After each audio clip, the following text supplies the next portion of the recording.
Kari Bernhardt, and this is my persuasive speech. You're not alone. The purpose of this speech is to prevent people from committing suicide. I sat on the bathroom floor with a handful title. No, it's not me I'm talking about, it's a celebrity. His wife left him and she refused to let him see their daughter. All he wanted to do was end it. This celebrity is Eminem, but it just as easily could have been your neighbor, a cousin, or your best friend. Suicide does not pick and choose. Some people just can't take the pain life heaps on them and they resort to taking their own lives as an easy way out.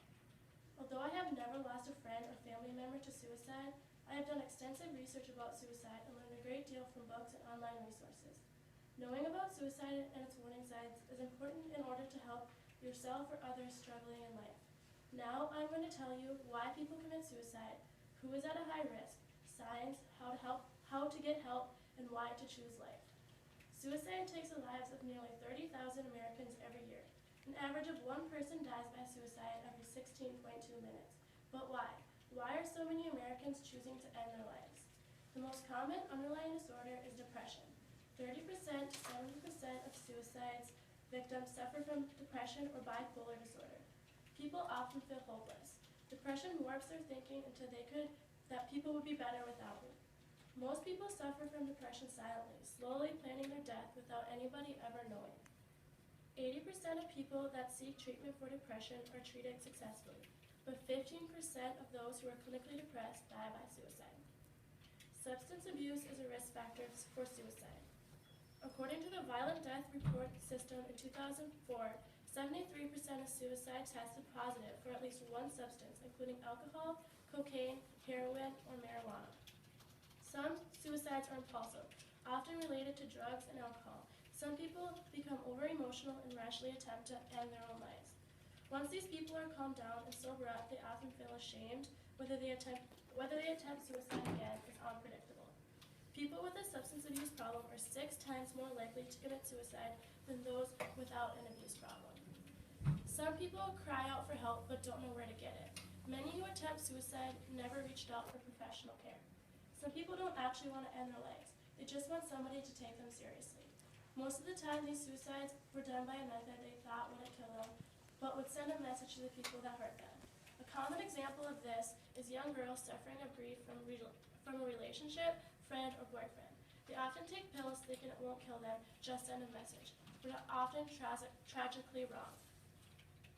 Another reason why some people commit suicide is to control their destiny.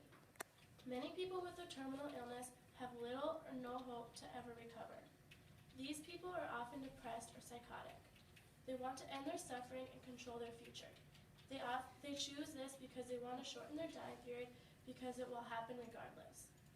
In recent years, a series of bullying-related suicides in the U.S. and across the globe have drawn attention to the connection between bullying and suicide. The victims of bullying are 2 to 9 times more likely to commit suicide.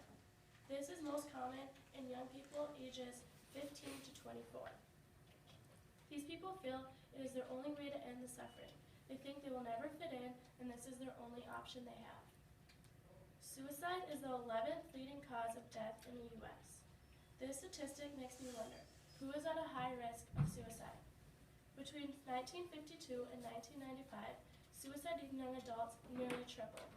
For young people, 15 to 25 years old, suicide is the 3rd leading cause of death. Over half of all suicides occur in adult men, ages 25 to 65.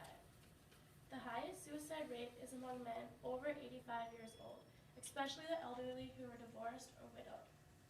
1 in 65,000 children ages 10 to 14 end their lives each year. There are 4 male suicides for every female suicide. One way to prevent suicide from happening is to be aware of warning signs. The most obvious sign is when someone mentions suicide frequently. Examples of this are, I wish I was never born, I'm going to kill myself, or I wish I was dead. Actually preparing for suicide, buying a gun, pills, writing a suicide note, etc. Withdrawing from social events or wanting to be left alone. Having mood swings, for example, being really happy one day and very sad the next. Another warning sign is when people change their normal patterns. For example, sleeping more, start drinking or using drugs excessively, doing risky or reckless things, saying goodbye to loved ones. Warning signs might be very obvious in some people, and others may show no sign at all. If you are having suicidal thoughts or are concerned about a loved one, there are several ways to get help. There are multiple suicide hotlines. For instance, National Suicide Prevention Lifeline at 1-800-273-TALK. You can also call 911. You can reach out to a close friend or loved one, even if it is hard to talk about. It will be worth it. Contact a minister or spiritual leader. Make an appointment with a doctor or healthcare provider. If you are considering suicide, please don't. There are so many things to live for. People think that suicide is their only way to end their suffering. They believe that their life will never get better, but they don't realize that suicide is final. Once you take your life, there is no going back. End it and you're done. There are no second chances. Suicide victims are often depressed and feel they are all alone. Most of the time, these victims don't think nobody cares about them and they won't be missed after they are gone. But there's always that one special person. This might be your husband, parents, best friends, or children. Think about them and how much they need you. Think about how this person keeps you strong when nobody else does. Imagine your pain, sadness, and grief you would feel if you lost them. That is how they would feel if they lost you. Nothing lasts forever, but often people don't see the light at the end of the tunnel. Ending one life is the only way. Some people think that things will get better, but death won't relieve your sadness. When you're dead, you're gone. You're nothing. If you want to relieve your suffering, stand up and make a change, because when you're dead, you can't do that. Think about the good times, all the laughs, smiles you once had. If you're dead, there won't be any more sunrises, dancing in the rain, first kisses, or late night snacks. You were brought into this world to live. I could list over 1 million reasons to choose life. Don't end a temporary problem with a permanent solution. If you are a person having suicidal thoughts, there are many reasons why you might be having these problems. Certain ages and genders are at higher risk than others. Make sure to watch loved ones closely. If you are concerned about them, there are many signs of people having suicidal thoughts. Most of all, there are multiple ways to seek help and several reasons to want to live. Remember, suicide is final. There is always hope. Fall down 7 times,